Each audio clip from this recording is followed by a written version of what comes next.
Olá, meus irmãos, olá, minhas irmãs, continuando com as nossas reflexões em tempos de pandemia. Vamos falar hoje sobre um pouquinho mais sobre desapego, né? Desapego é algo que realmente nós estamos intimamente ligados. Quando você resolve limpar um armário na sua casa, uma gaveta, você já reparou quanta porcaria a gente guarda? É uma torneira velha, um parafuso, um pedaço de fio, enfim, um monte de bobagens que por apego a gente guarda anos a fio e nunca usa. Essa é a grande verdade. Há tempos atrás tinha um comercial muito famoso de televisão que falava assim: desapega, desapega, e é uma grande verdade.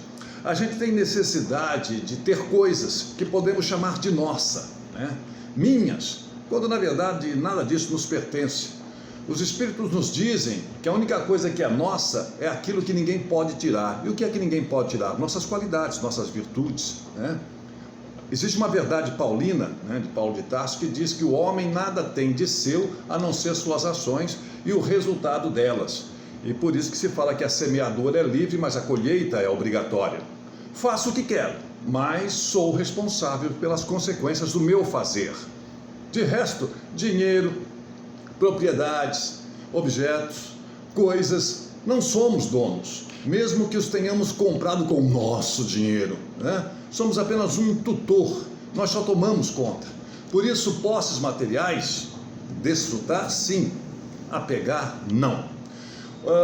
Outra verdade paulina, que é corroborada pela codificação kardeciana, é que, queiramos ou não, somos meros usufrutuários dos bens terrenos que herdamos ou conquistamos. Por isso, não invejar a riqueza do próximo tem que ser o nosso caminho, porque amanhã ela pode ser nossa também, e provisoriamente. Mas atenção, desapego não quer dizer que nós temos que dar tudo que nós temos, mas saber ter, sem se prender ao que se tem. É estar no mundo sem ser do mundo, é até estar pronto para perder aquilo que temos, sem nos inquietarmos com isso. Bhagavad Gita, um religioso hindu, num texto compilado na forma atual e que foi escrito entre os séculos V e I a.C., dizia que quem tudo faz sem apego ao resultado dos seus atos, faz tudo no Espírito de Deus, e como a flor de lótus, incontaminada pelo lago, pelo pântano em que vive, permanece isenta do mal. No Evangelho nós temos a parábola de Jesus, aquela parábola que ele fala sobre a terra de um certo homem rico que produziu muito. O que esse homem fez? Ele pensou consigo mesmo: não tenho onde armazenar minha colheita, o que é que eu vou fazer? Já sei, vou derrubar os meus celeiros, construir outros ainda maiores, e ali vou guardar toda a minha safra, todos os meus bens, e direi a mim mesmo: você tem grande quantidade de bens, você tem uma grande fortuna armazenada para muitos anos. Descanse, coma, beba, alegre-se, Contudo, Deus lhe disse: insensato, esta mesma noite a sua vida lhe será exigida. Então, quem ficará com tudo que você guardou? Assim acontece com quem guarda para si as riquezas, mas não é rico para com Deus. Jesus acrescentou: portanto eu lhes digo, não se preocupem com a sua própria vida quanto ao que comer, nem ao que vestir, nem com o seu próprio corpo. A vida é mais importante do que a comida e o corpo mais importante do que as roupas, porque elas são passageiras, Observem os corvos, não semeiam, nem colhem, não têm armazéns, nem celeiros, contudo Deus os alimenta, e vocês têm muito mais valor para Deus do que as aves.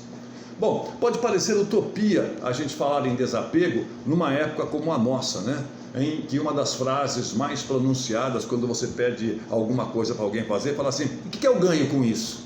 O que é que eu ganho com isso? A troca de interesses impera nos relacionamentos sociais, profissionais e até pessoais. Por isso nós vivemos numa sociedade fria, calculista, egoísta e inescrupulosa. Consequências estão aí: desigualdades sociais, corrupção como regra comum e o individualismo predominante. Por isso é que o Evangelho nos adverte sobre a necessidade que nós temos de nos livrarmos da prevalência de Mamon em nossas vidas. O Evangelho segundo o Espiritismo diz, no capítulo 16, não se pode servir a Deus e a Mamon. Mas quem é ou o que é Mamon? Segundo a Wikipédia, que é a enciclopédia livre que você consulta na internet, Mamon não é uma pessoa, é um termo, né, derivado da Bíblia, usado para descrever riqueza material ou cobiça, na maioria das vezes, mas nem sempre personificado como uma divindade, não é um Deus. A própria palavra é uma transliteração da palavra hebraica mamon, que literalmente significa dinheiro.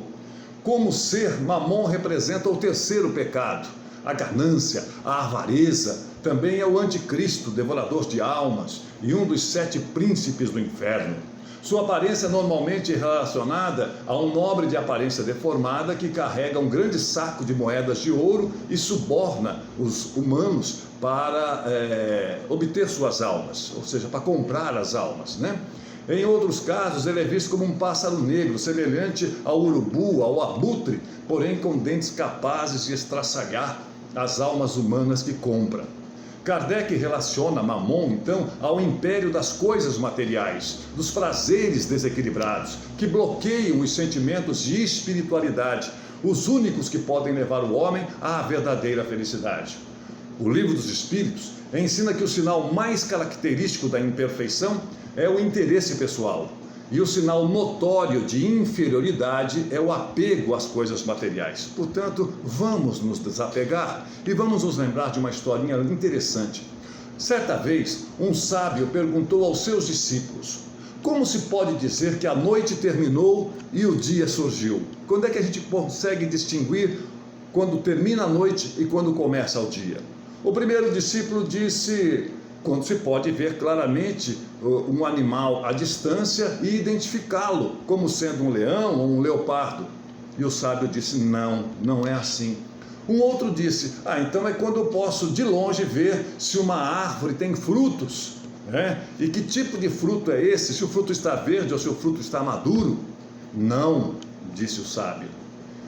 A gente distingue o dia da noite quando a gente pode olhar para a face de uma outra pessoa e ver que aquela mulher ou aquele homem é nosso irmão, é nossa irmã. Porque enquanto nós não formos capazes de fazer isso, seja qual for o dia, né? Seja qual for o tempo do dia, será noite para nós. Então, saiamos da escuridão e busquemos a luz. Pratiquemos o desinteresse, o desapego das coisas materiais e, consequentemente, nós nos tornaremos mais felizes, porque a nossa felicidade não vai mais depender daquilo que nós temos, mas sim vai depender daquilo que nós somos. Então, quem somos nós hoje?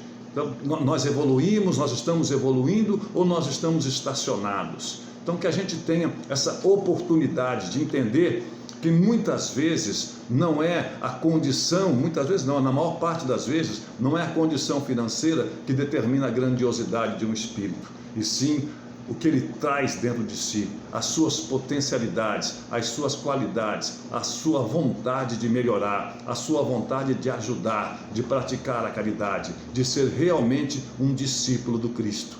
Cristo passou 33 anos entre nós e quando desencarnou na cruz, levou consigo apenas e tão somente o que ele possuía, o amor maior que ele possuía, porque até mesmo as suas vestes ficaram e foram disputadas pelos soldados romanos. Um abraço, muita paz e muita luz a todos vocês.